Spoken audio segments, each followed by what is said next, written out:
Hi guys, I'm pretty stoked about this video. As you can see from the title, this is a what's in my camera bag edition. So if you're new here, my name is Erica Jano. I do a lot of like travel content and vlogs, and on the side I work as a videographer, but then I want to make a transition into becoming a cinematographer because that was the end goal for me like all along. So yes, you're welcome to the channel, and let's get right into the video. Yeah, so to begin with, this bad boy is it's a bit heavy because I still have some of my stuff in there. So to begin with, this is the KNF Concepts bag I've been using like for over a year now, and this guy has come in so handy for me, like on all of my trips, on all of my client works. So I recommend this to like any videographer or photographer out there that needs something to carry their gear when they travel. By the way, it's not a sponsored video, but KNF, if you are seeing this, I need a new bag. Yeah, so that's out of the way. Let's do a few things before we go onto my camera. What do you guys think?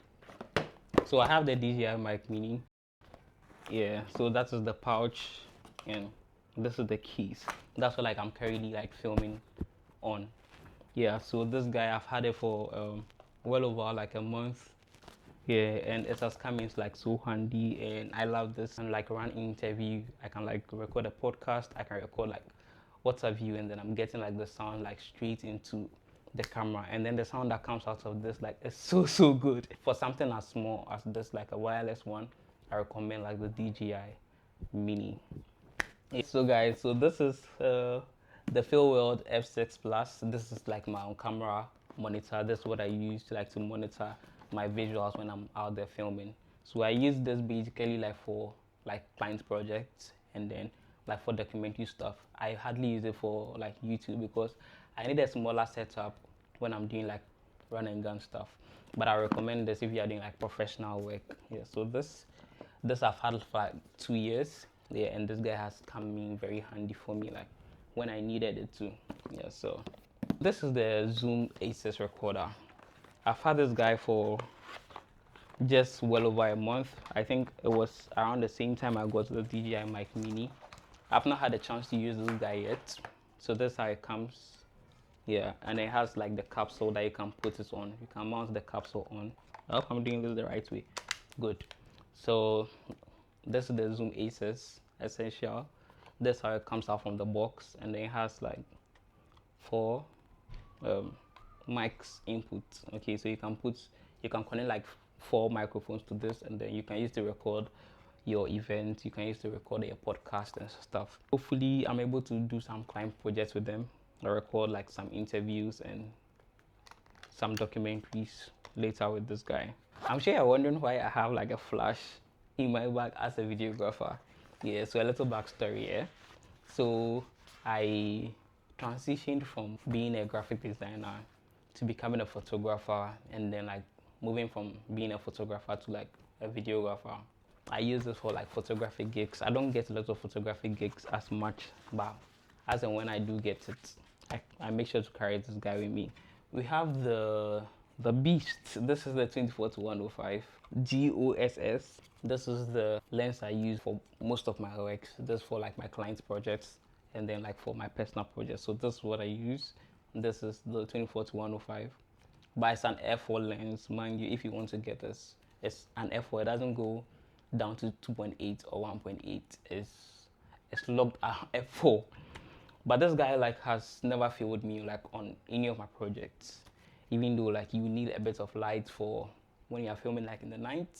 But this guy has come in handy for like most of my shoots, so I'll highly recommend it. And I have the 50mm. That's what I'm filming on right now. Now to the camera. I use the Sony A7 III. This camera was released back in 2018, and I had it last 2 years in December. But then thieves broke into my room, and then they took my 50mm and then a few of my camera batteries. So I had to replace the 50mm. That's what I'm currently shooting on. And then I bought like new batteries to replace like the old ones that were taken. Thankfully for me, they didn't take this. They didn't take this. This is like quite expensive. They didn't take this, and then they took my phone. So yeah, that's about it. So that's like what I have, and this is my charger. That's what I charge my batteries with. Yeah, so it has two slots you can use. So that's what I use to charge my battery most of the times. And then there's the adapter I came with, and I've not changed this adapter since. This is like very solid, but this is not from like Sony. I think it's a third party brand.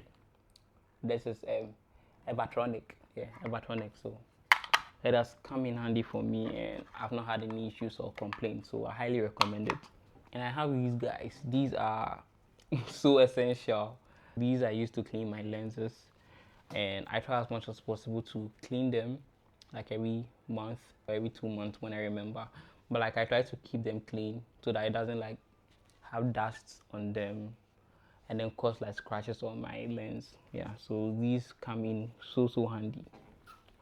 So in my current setup, I have the Ronin S. Like it's an old gimbal, so it doesn't. You can't switch it from this to like this. You can't switch it from landscape to portrait.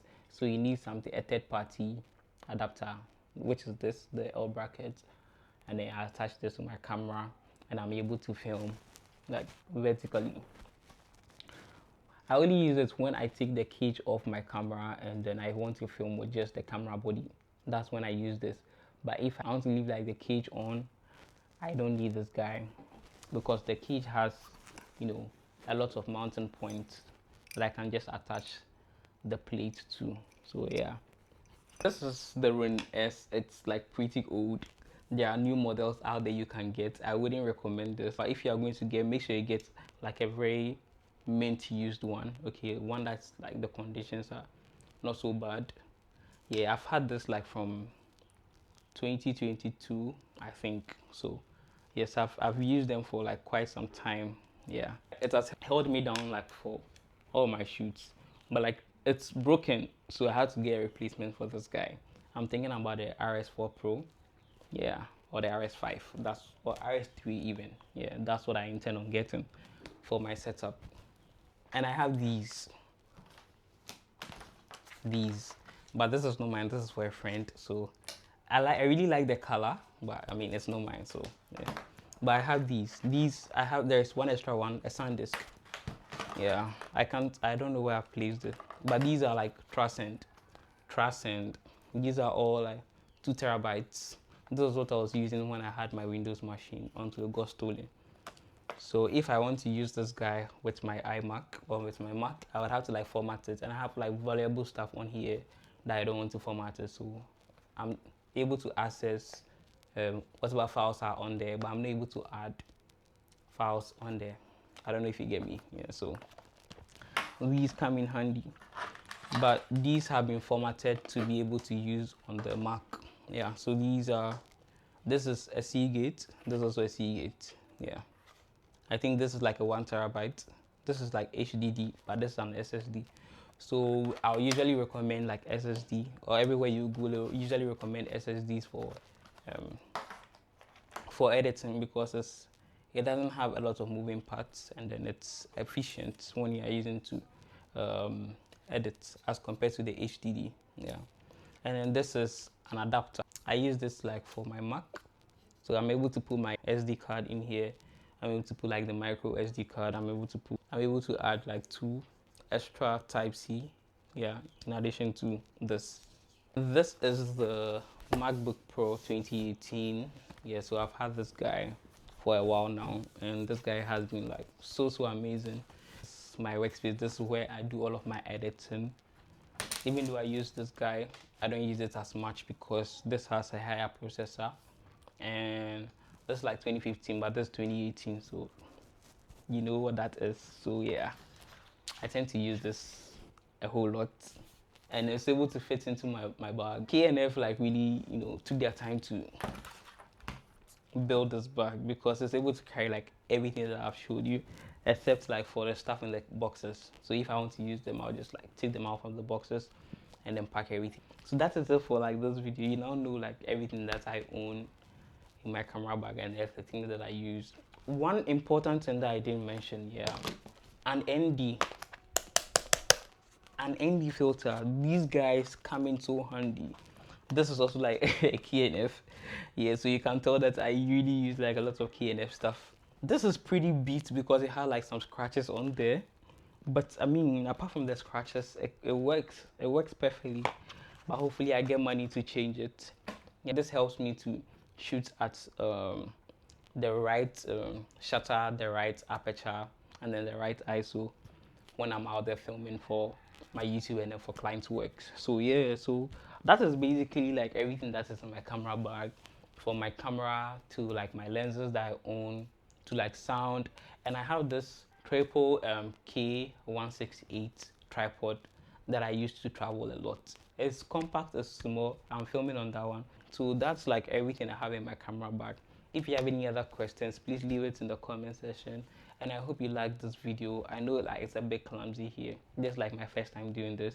And hopefully that it turns out good and you guys like it. And then we talk a little more about like some of the things I do, like some of the things that I use, some recommendations I can give you guys. Yeah, let's have fun. Let's enjoy. Let's enjoy. And make sure you subscribe to the channel. Yeah, make sure you subscribe to the channel. I don't want to make this video lengthy. It's already like long. Yeah, so I hope you guys enjoy the video and make sure you subscribe. And I'll catch you in the next one. Peace out. I love you guys. Bye.